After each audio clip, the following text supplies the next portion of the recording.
আসসালামু আলাইকুম। আজকে আমি আপনাদের দেখাবো গরুর মাংসের দম বিরিয়ানি। আসলে অল্প কিছু মশলা দিয়ে আপনি এই বিরিয়ানিটা রান্না করতে পারবেন। তো এখানে আমি নিয়েছি আদা, রসুন, পেঁয়াজ আর কাঁচামরিচ আপনার ৮-১০টা লাগবে। মরিচটা আপনাদের ইচ্ছা মতো ব্যবহার করতে পারবেন। যেহেতু বিরিয়ানিতে আসলে বেশি মরিচ লাগে না, এই জন্য আমি আলাদা কোনো মরিচ ইউজ করে নাই। আর সবচেয়ে ইম্পর্টেন্ট লাগবে সেটা হচ্ছে আপনার টক দই। টক দইটা কিন্তু আপনার লাগবেই। টক দইটা দেওয়ার চেষ্টা করবেন। এখানে ৩ চামচ আমি টক দই নিয়েছি। টক দইটা না দিলে আসলে মাখটা সফট হবে না। অ্যান্ড সফট করার জন্য কিন্তু আপনাকে টক দইটা ব্যবহার করতে হবে। আসলে সহজে বিরিয়ানি রান্না করা যায়। আসলে আমরা যেটা রেস্টুরেন্টে খাই সেটা তো মাংসগুলো অনেক সফট হয়। আমাদের এখানে অল্প পরিমাণে রান্না করব, কিন্তু তারপরেও দেখবেন কীভাবে সফট করা হয়েছে। এখানে আমি হায়দ্রাবাদে একটা বিরিয়ানি মশলা নিয়েছি। আমি এখানে কোনো স্পন্সর পাই নাই। এটা আমি অনেকটা ট্রাই করি হায়দ্রাবাদি বিরিয়ানি, রাঁধুনি। আর এখানে নিয়েছি মাংস, আধা কেজি মতো মাংস নিয়েছি। আর চালটা কিন্তু খুব ইম্পর্টেন্ট। চালটা আপনার ৩-৪ ঘন্টা, আপনি পারলে ৫-৬ ঘন্টা ভিজায় রাখবেন। ভিজায় রাখলে চালটা সফট হবে আপনার। আর এখানে মশলা আমি এই যে আদা রসুন পেস্ট করে নিয়েছি, আপনারা বেটে নিতে পারবেন। এখানে আমি ফ্রাই প্যান নিয়েছি, গরম হলে পেঁয়াজ দিয়েছি। পেঁয়াজ এখানে ৩টা আমি মাঝারি সাইজের পেঁয়াজ কেটে নিয়েছি। বেরেস্তাটা ইম্পর্ট্যান্ট, কারণ বেরেস্তাটা যদি ভালো না হয় তাহলে কিন্তু আপনার বিরিয়ানি ভালো লাগবে না। তো এখানে সময় নিয়ে, আর এখানে গ্যাসের হিটটা কিন্তু হাই দিতে হবে, কারণ পেঁয়াজের বেরেস্তার উপর আপনার বিরিয়ানির টেস্টটা নির্ভর করতেছে। এখানে সময় নিয়ে আপনারা সুন্দর করে হাই হিটে ভাজতে থাকবেন। এখানে খেয়াল রাখবেন যে পুড়ে না যায়, কিন্তু আসলে আমাদের বেরেস্তা ভাজতে গেলে হয় পুড়ে যায়, না হলে বেরেস্তা হয় না। তো সেই ক্ষেত্রে খুব সুন্দর করে বারবার নেড়ে নেড়ে আপনারা বেরেস্তা যখনই হালকা লাল হয়ে উঠবে তখনই কিন্তু আপনার গ্যাসের চুলাটা বন্ধ করে দিতে হবে। গ্যাসের চুলাটা যদি আপনি একবার লাল পর্যন্ত রাখেন তাহলে কিন্তু এই যে আমি গ্যাসের চুলা বন্ধ করে দিয়েছি, এই অবস্থা নাড়তে নাড়তে দেখবেন সুন্দর একটা বেরেস্তা আপনারা পেয়ে যাবেন। তো বেরেস্তাটা খুব ইম্পর্টেন্ট। এই যে দেখেন কি সুন্দর বেরেস্তা হয়েছে। আমি একটা বোল নিয়েছি, বোলের মধ্যে মেরিনেট করে রাখবো। এখানে কিন্তু মাংসর মেরিনেটটাও ইম্পর্টেন্ট। আসলে অল্প মাংস দিয়ে আমি রান্না করব, তারপর দেখবেন যে কত সুন্দর হয়েছে বিরিয়ানিটা। তা আমি এখানে বেরেস্তা নিচ্ছি আর মশলা, এই হায়দ্রাবাদি বিরিয়ানি যে মশলাটা, সেই মশলাটা দিব পরে। এখন টক দই দিচ্ছি, টক দই এখানে ৩ চামচ। আর আমি যে পেস্ট করে রাখছিলাম মশলাগুলো সবই এখানে দিয়ে দিব। আদা একটু আমি জিরা অ্যাড করেছি, জিরাটা আমি দেখাই নাই, জিরাটা অ্যাড করেছি। আর লবণটা আসলে পরিমাণ মতো লবণটা এখানে, কারণ লবণ তো পরে চেক করে দেওয়া যায় না। এখানে আপনারা একটু মাংস স্বাদে কীরকম টেস্ট, আমি এখানে ১.৫ চামচ মতো লবণ দিয়েছি। তো আপনারা এই লবণটা একটু খেয়াল করে দেবেন মাংস যেরকম। আর এই মশলাটা কিন্তু আমি সব দিব না, মশলাটা কিন্তু আমি একটু রেখে দিব, কারণ মশলাটা পরে আমার একটু লাগবে। এই জন্য কিন্তু আমি মশলা একটু রেখে দিব প্যাকেটে।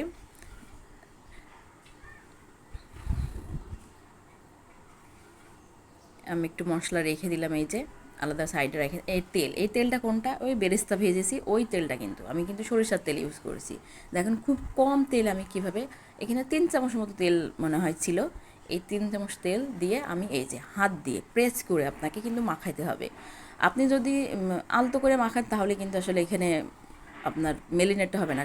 চাপ দিয়ে আপনার সুন্দর করে পুরাটা মশলা যাতে সবটা মাংসে লেগে যায় এরকম চেষ্টা করবেন, যে যতটা পারা যায় প্রেস দিয়ে এবং সুন্দর করে মেরিনেট করে রেখে দেবেন, দিয়ে ঢাকনা দিয়ে রাখবেন। আপনি ওভারনাইটও করতে পারেন, অথবা ৫-৬ ঘন্টাও রাখে দিতে পারেন। এই যে আমি ৫-৬ ঘন্টা পরে আসতেছি, এসে এই যে দেখেন এখানে কিন্তু এই যে আলাদা একটা উপর থেকে কিন্তু তেল বার হয়েছে, এটা কিন্তু ইম্পর্টেন্ট। আপনি মেরিনেট যতক্ষণ করবেন ততই ভালো। আমি এখানে প্রেশার কুকারে রান্না করবো, কারণ প্রেশার মাংস সফটই হয় না। দেখবেন যে আপনি যদি রেস্টুরেন্টে খেতে যান, দেখবেন যে একেবারে সফট, হাতের ডলাতেই একেবারে ইয়ে হয়ে যায়। তো আমি প্রেশার কুকারে দিব। প্রেশার কুকারে মাংসটা দিয়েছি, আর আলাদা কিন্তু কোনো তেল ইউজ করি না। এই যে, আর উপর দিয়ে আমি 7-8টা কাঁচামরিচ দিয়েছি। আর পানি একটু দিবেন আপনার পরিমাণ মতো, পানিটা একটু মাংসের নিচে থাকবে পানি। তারপরে আমি ওইদিকে কিন্তু আমার মাংস হচ্ছে, আর এইদিকে কিন্তু আমি পানি গরম, চালটা আমি একটু 80% সিদ্ধ করে নিব। তা আমি তেজপাতা দিলাম, দিব হচ্ছে দারুচিনি, কারণ এখানে আপনার পানিতে শুধু শুধু শুধু পানি দিয়ে সিদ্ধ করলে আসলে পোলাওটা, যে পোলাও চালটা ওইভাবে ভালো সুগন্ধ আসে না। তা আমি এই ক্ষেত্রে হচ্ছে পানি গরম করে দারুচিনি দিলাম এবং আমাকে কিন্তু এখানে লবণ দিতে হবে। এইখানে কিন্তু লবণ একটু বেশি দিতে হবে, কারণ যেটুকু চাল সেই চালটার পানিটাকে ফেলে দিবেন। তা আপনি আমার যে চাল এখানে আধা কেজির কম আমার চাল, তা সেই ক্ষেত্রে আমি 1 চামচ পুরোপুরি দিয়েছি। আপনারা দেখবেন আসলে লবণটা খুব ইম্পর্টেন্ট। আর এখানে গোলমরিচ দিয়েছি, আর কিছু আপনাকে লবঙ্গ দিতে হবে, কারণ গোলমরিচ এবং লবঙ্গটা কিন্তু ইম্পর্টেন্ট। আর এই যে স্টার মশলা আপনার যদি ঘরে না থাকে, তারপর থাকলে আপনি দেওয়ার চেষ্টা করবেন, কারণ বিরিয়ানিতে স্টার মশলা ছাড়া আসলে বিরিয়ানি হয় না। যেহেতু আপনি প্যাকেটের মশলা ইউজ করছেন, তারপর আমার মনে আলাদা করে একটা স্টার মশলা দিবেন। স্টার মশলা দেওয়াটা আসলে দিলে আপনার ভালো টেস্ট আপনি পাবেন। এদিকে কিন্তু আমার মাংস এই যে আর একটু ঢেকে দিতে হবে, যখন পানিটা ফুটবে তখন একটু ঢেকে দেওয়ার চেষ্টা করবেন, তো তাড়াতাড়ি চালটা সিদ্ধ হবে। চালটা কিন্তু আপনাকে পুরোপুরি সিদ্ধ করা যাবে না, পুরোপুরি সিদ্ধ করলে দেখা যাচ্ছে হালুয়া হয় টাইপের হয়ে যাবে। আপনাকে কিন্তু চেক করতে হবে যে 80% ভিতরে একটু একটু হালকা হালকা দানা দানা থাকবে, কারণ পুরোপুরি যদি সিদ্ধ হয়ে যায় তাহলে কিন্তু আপনার বিরিয়ানিটা এরকম দমে যখন আমি দিব তখন কিন্তু পুরো যেটুকু আমার বাকি থাকবে ওইটুকু আমার সিদ্ধ হয়ে যাবে। এই জন্য চেষ্টা করবেন যে 80% যখন হয় তখনই আমরা যে নামায়ে চাল দিয়ে সেঁকে ফেলবেন। আর এদিকে আমার ওই প্রেশার কুকারে যখন দিবেন, তারপর পুরোপুরি তো আসলে ঝোল শুকানো সম্ভব না, তা আপনি একটু নাড়াই নেবেন। আর এইখানে আমরা গুঁড়া দুধ নিয়েছি 2 চামচ, কারণ এই পানি দিয়ে মিক্সড করে ঘি দিয়ে আপনার উপর দিকে, আমার জাফরান নাই, আমি ঘি দিব। ঘি দেওয়ার পরে যে আমি এখানে হচ্ছে 2 চামচ ঘি নিয়েছি। আপনার ঘিটা আপনার পছন্দ মতন আসলে কতটুকু ঘি আপনি নিতে চান, কিন্তু ঘিটা দেওয়ার চেষ্টা করবেন।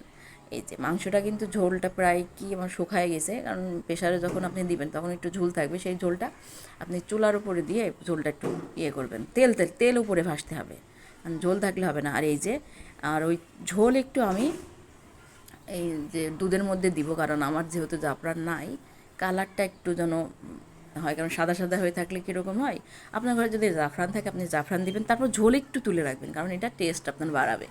অল্প আপনার 3-4 চা চামচ আমি ঝোল তুলে ওই দুধের মধ্যে দিয়েছি।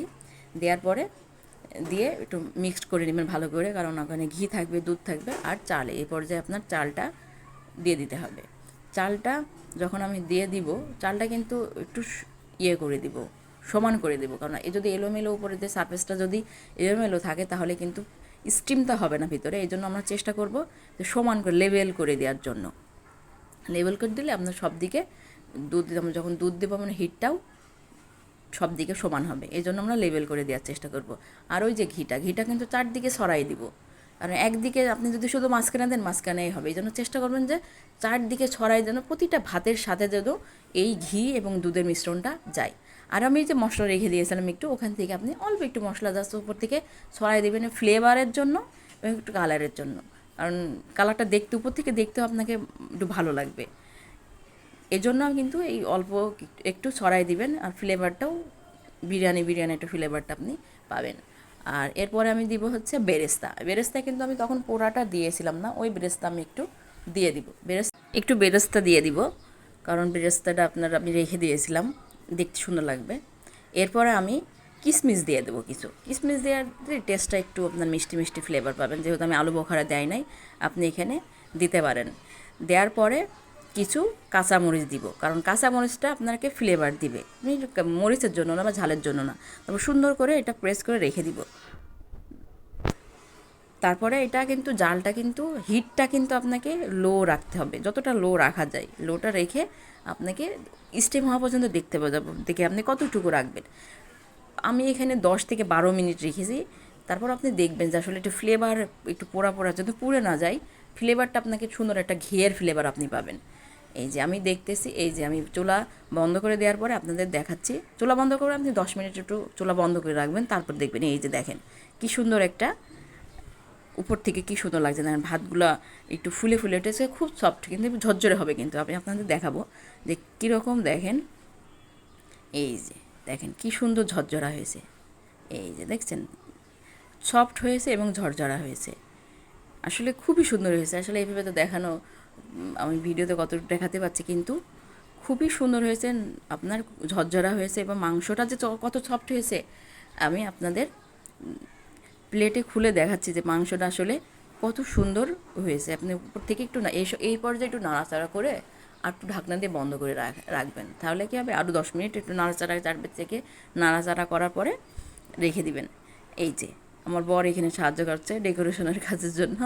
আসলে খাবারটা রান্না আসলে আমরা রেস্টুরেন্টে যখন খাই তখন দেখেন ডেকোরেশন করে আসে, পরিবেশে খুব ভালো লাগে। এই যে দেখেন কত সুন্দর ঝরঝরা হয়েছে ভাত। ঝরঝরা আসলে না হলে বিরিয়ানি, আর মাংসটা দেখেন, এই যে দেখেন একদম সফট হয়েছে।